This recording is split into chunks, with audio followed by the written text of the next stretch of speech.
గిల్మెన్ రికార్డుకి సంబంధించిన రికార్డ్ అంతా డైక్లాట్ మీ ఆఫీసులోనే కదా సార్ ఉంటుంది. 32 ఇది 1912 అండి. అప్పటికి 32 సబ్ డివిజన్లు అయ్యాయి. అప్పుడు వాటి నుంచి 32 సబ్ డివిజన్లు అండి. అప్పుడు సబ్ డివిజన్లు 32 మంది అండి.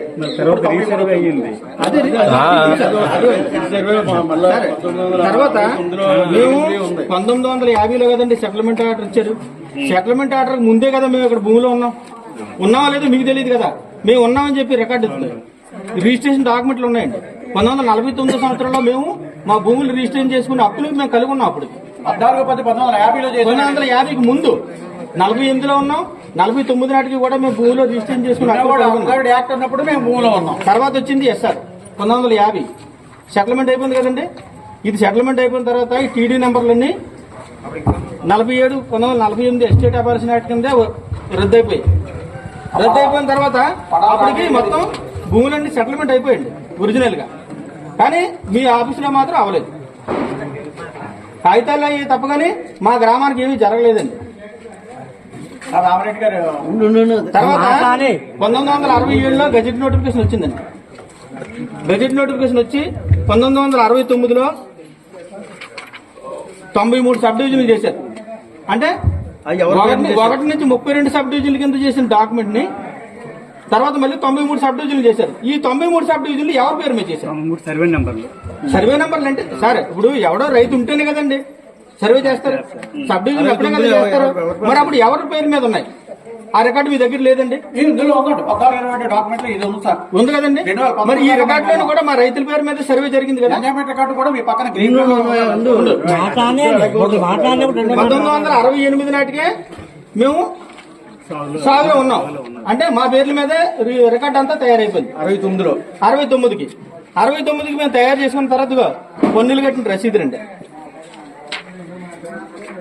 మీ ఎంఆర్ ఆఫీసులోనే మేము పన్నులు కట్టిన రసీదు.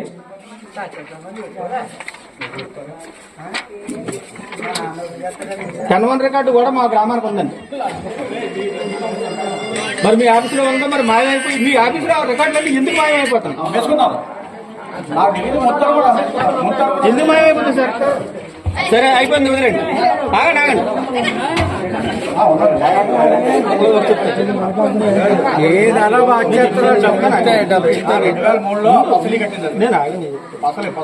తర్వాత 1968 నాటికి సర్వే జరిగిపోయింది. 69లో గ్రామపట వచ్చిందండి. 1975 సంవత్సరంలో నర్సీపట్నం సబ్ రిజిస్టర్ ఆఫీసులో జరాయితీ భూమిగా రిజిస్ట్రేషన్ జరిగింది. ఇది డాక్యుమెంట్ 1975లో జరాయితీ భూమిగా గవర్నమెంట్ అధికారి ఆఫీసులోనే జరాయితీ భూమిగా మారినప్పుడు 1976 సంవత్సరంలో మళ్ళీ ఏ నామం ఎందుకు చేశారు? 76లోనే మళ్ళీ ఎస్ఆర్ సృష్టించారు. ఆ ఎస్ఆర్ లో ఏం చేశారండి?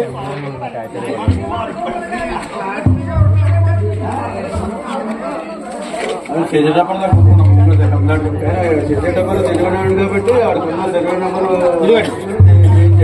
1967లో సుమోటో ఎంక్వైరీ చేసామని చెప్పేసి మీరు చెప్పారు. కానీ యాక్చువల్గా ఎప్పుడు జరిగింది? 1968లో జరిగిందండి. 1968లో జరిగితే 8 ఎందుకు చేశారు సార్? ఇది మేము మార్చలేదు కదా. అప్పట్లో ఉన్న అధికారి ఎవరైతే ఉన్నారో ఇదిగోండి ఈ సంతకం ఎప్పుడు పెట్టారండి? 68 అండి. మరి 67లో టైపింగ్ కొట్టి 68లో సంతకం పెడతారండి. గజెట్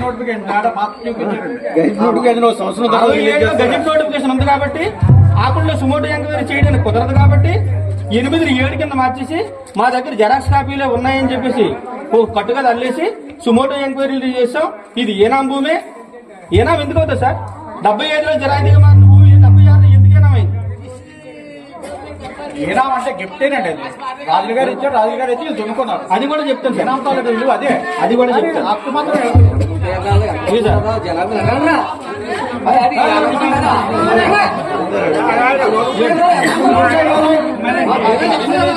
ఏంటి?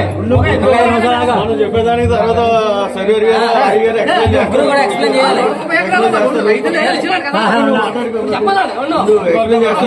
మనం 1924లో డాక్యుమెంట్ అండి. దీనిలో మా గ్రామం యాక్చువల్గా శిస్తుగాన గ్రామం. మా భూమి మీద వచ్చి పన్నులు వసూలు చేసుకునే హక్కు కనుమూరు వెంకటాచార్యులకు ఇచ్చారు తప్ప భూములు ఎక్కడ వాళ్ళకి హక్కులు ఇవ్వలేదండి. ఇది పిట్రేంటేనా శిస్తుదానం గ్రామం. ఇది ఐఎఫ్ఆర్ కాపీలోనూ కూడా మీరు చూస్తే తెలుస్తుంది. ఇది ఓన్లీ మా గ్రామం ద్వారా శిస్తు వసూలు చేసుకునే హక్కు. యాక్చువల్గా వీళ్ళకి ఎన్ని గ్రామాలండి? 7 గ్రామాలు ఇచ్చారు. ఎన్ని గ్రామాలండి? మొత్తం ఈ 7 గ్రామాల్లోని ఉప్మాగ అగ్రహారం, యలమంచిలి, నారాయణ గజపతిరాజపురం, ఇక్కడ మాకవరపాలెం మండలం, తర్వాత మాది జేబీ అగ్రహారం, తర్వాత వసంత, తాంత్రంగి, తర్వాత డంగేరం, శృంగవరపుకోట, మొత్తం 7 విలేజ్లు అండి. ఒక మా విలేజ్దే 490 ఎకరాలు. ఈ మొత్తం 7 ఊర్లు కలిపితే 800 ఎకరాలు అవుతుంది సార్. 490 ఎకరాలు. ఈ మొత్తం 7 ఊర్లు కలిపితే 800 ఎకరాలు అవుతుంది సార్. 800 ఎకరాలకి 8,000 రూపాయలు శిస్తండి. వాళ్ళిద్దరు అన్నదమ్ములు కేవలం శిస్తును పంచుకోవడానికి, అనుభవించుకోవడానికి మాత్రమే ఈ డాక్యుమెంట్ రాయించుకున్నారు. చూడండి, 4,000 రూపాయల కిమ్మత్తు ఏ మార్కు ఆస్తిని వెంకటాచార్యులు వాళ్ళ బ్రదరు కలిపి చెరుకో 4,000 అనుభవించడానికి. అంతేగాని భూములు అమ్ముకోమని ఎక్కడ చెప్పలేదండి. ఈ డాక్యుమెంట్ పెట్టి 1937 సంవత్సరంలో రిజిస్ట్రేషన్ చేశారు. ఇప్పుడు ఆ 37 డాక్యుమెంట్ పట్టుకుని వచ్చి ఎవడో రావులపాలెం నుంచి ఒకటి వచ్చేసి ఇది భూమి మాది మేము కొనేసుకున్నాం అంటే ఎలా నమ్ముతారు సార్? ఇది కాగితాలు మేము తయారు చేసినవి కాదు కదా, సబ్ రిజిస్టర్ ఆఫీసులో తయారు చేసిన కాగితాలు కదా, మీ ఆఫీసులో ఉన్న రికార్డు ఇది కదా. 55 రిసర్వ్ అయిపోయింది కదా. మరి 1937లో నిజంగా భూమి కొంటే 1950లో సెటిల్మెంట్ అయింది. సెటిల్మెంట్ కమిషనర్ వచ్చారు కదా. మరి సెటిల్మెంట్ కమిషనర్ వచ్చినప్పుడు అప్పటికే 13 సంవత్సరాలు ముందు కొనుక్కున్నవాడు మాకు భూమిలో హక్కు ఉందని రావాలి కదా. ఎందుకు రాలేదండి? హక్కులుంటే రావాలి.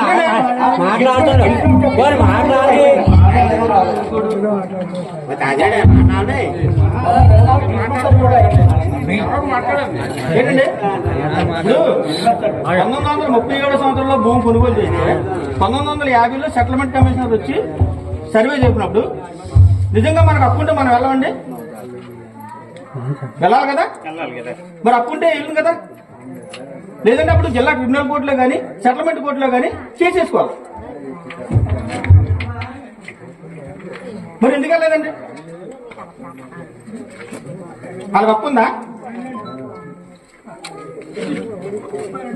ఈ డాక్యుమెంట్ ప్రకారం ఎలా హక్కులు వస్తాయండి? ఇప్పుడు అదే డాక్యుమెంట్ పట్టుకుని 2018లో నర్సీపట్నం సబ్ రిజిస్టర్ ఆఫీస్ లేదండి భూములు రిజిస్ట్రేషన్ చేయించుకోవడానికి. ఎక్కడండి? ఆనందపురంలో రిజిస్ట్రేషన్ చేయడం ఏంటి?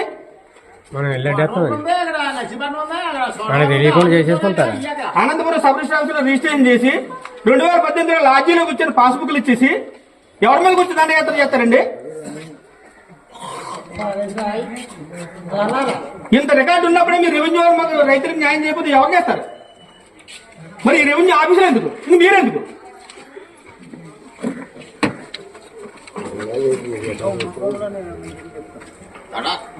బ్రిటిష్ గవర్నమెంట్ ఉన్నప్పుడే రైతుల పేరు రాసేస్తుంది. సార్ మీరేవద్దు, మేము ఇచ్చిన ఈ దరఖాస్తుని ఒక కాపీ మీకు ఇస్తాము. కానీ మేము మీకు ఇచ్చింది ఓన్లీ వెంతపత్రం అంటే మేము రెవెన్యూ సదస్సును వాయిదా వేసి మీ అధికారులందరికీ ఏ రోజు కుదిరితే ఆ రోజు పెట్టండి. సార్ అందరూ కూడా గ్రామ ప్రజలందరూ కూడా మీరు ఎప్పుడంటే అక్కడ గ్రామ ప్రజలందరూ కూడా రెడీ ఉంటారు. కానీ మండల రెవెన్యూ సంబంధించిన ప్రధాన అధికారులు అందరూ కూడా ఇక్కడ ఉన్నారండి. ఇది ప్రధాన సంస్థ కదా, ప్రధాన సంస్థ కాబట్టి అందరూ ఉంటే 5 గంటల వరకు ఉండదండి. 5 గంటల వరకు ప్రతి రైతు కూడా మాట్లాడడానికి అవకాశం ఉంటుంది.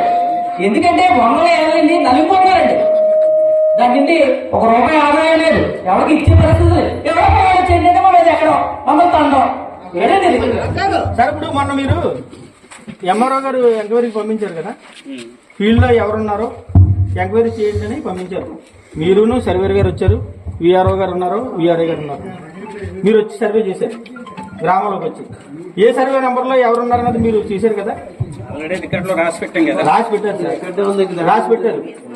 మరి రాసి పెట్టిన తర్వాత మేమే ఉన్నాం సంగతి మీకు తెలుసు కదా, మేము రిపోర్ట్లో కూడా అడిగాం కదా సార్. ఏది మాకు కాయిదా ఇవ్వకపోతే మీ అధికారులు మాకు సపోర్ట్ చేయకపోతే మాకు ఎవరు చేయరు సార్. ఇవన్నీ కూడాను రెవెన్యూ సదస్సులో ఇవన్నీ ఉన్నాయని చెప్పేసి చేసాము. మీరు ఇప్పుడు ఏం ఇవ్వాలనుకుంటున్నారు, కాగితం ఇవ్వాలనుకుంటున్నారు అది ఇవ్వండి. తెలియజేస్తాం. ఏది ఇలా గ్రామ సభ వాయిదా వేసి ఇంకో రోజు పెట్టమన్నారేమో మీరు అది ఇస్తారా, లేకపోతే మీ సమస్యలు ఏమైనా ఉంటే ఇస్తారా, మీరు ఏమైనా ఆ సమస్యని మీరే పరిష్కరించేస్తాను అంటే మేము ఇంకో సమస్య మాకు అవసరం లేదండి, ఇంకో సమస్య. కానీ మీరు జస్ట్ తెలియజేస్తాము అంటే మాత్రం సమస్య అయ్యే ఉంటుంది కదా, అది అమలు. కాబట్టి సమస్య ఎవరి ద్వారా పరిష్కారం అవుతుందో వాళ్ళందరూ సమస్యలోనే మళ్ళీ ఇంకోసారి రెవెన్యూ సమస్య పెట్టండి. ఈ సమస్య అనేది ఒక ఆర్ఐ అనేది తీర్చే సమస్య అయితే కాదు. ఏమైనా మండల లెవెల్ అధికారులు, మండల స్థాయి అధికారులు, లేదంటే డివిజనల్ స్థాయి అధికారుల దగ్గర నుండి ఇది అవ్వాలి. నేను ఇక్కడ గ్రామ సభకు ఆర్ఐ అటెండ్ అయ్యిందో తప్ప ఇప్పుడు మీ సమస్య పరిష్కరించే హోదా అయితే నాకు లేదు. కాబట్టి మీరు ఏమైనా అర్జీ ఇవ్వాలనుకుంటే ఇవ్వండి, అప్పుడు తీసుకుంటారు. రెవెన్యూ సమస్య అప్పుడు ఆపేయాలి కదా, మీరు ఒక్కడో సాల్వ్ చేయలేదు. ఆపేయడానికి ఈ రోజు నిన్న తయారు చేసిన డేట్ కాదు ఇది, గత నెల రోజుల నుండి తయారు చేసుకొని ఇది పరంగా మేము వస్తున్నాడు రోజు. ఈ రోజు వాయిదా వేయలేము. మీరేంటంటే మీరు కావాలనుకుంటే మాకు వచ్చి అని చెప్పేసి మీరు రిప్రజెంటేషన్ ఏమిస్తారో ఇవ్వండి, మేము తీసుకుంటాం. మీ అధికారులు అందరూ ఏ రోజైతే కుదురుతుందో ఆర్డీఓ గారు, ఎంఆర్ఓ గారు, మీరు సర్వేర్ గారు అందరూ వచ్చి సరే ముందు మీరు అప్లికేషన్ ఇస్తారు, పై అధికారులకి ఇస్తాం. వాళ్ళు ఏ రోజు నిర్ణయిస్తే ఆ రోజు మళ్ళీ మండల స్థాయి అధికారులు అందరూ వస్తాం. ఇచ్చి ఒకసారి చూసి దానికి ఎక్స్ప్లెయిన్ అదే ఈ సమస్య ఇవన్నీ నాకు చెప్తే వీళ్ళందరూ కాబట్టి ఆ రోజు దాని ప్రకారం అది ఆటోమేటిక్ జరిగిపోతున్నాయి కదా సార్. ఎంఆర్ఓ గారు ఇస్తారు. మీరు ఆ కాగితాలన్నీ కూడా ఎంఆర్ఓ గారు, ఎంఆర్ఓ గారికి దాని గురించి చూపించండి. మీ అధికారులు కూడా మీ యొక్క అభిప్రాయాన్ని కూడా మాకు క్లుప్తంగా తెలియజేయండి.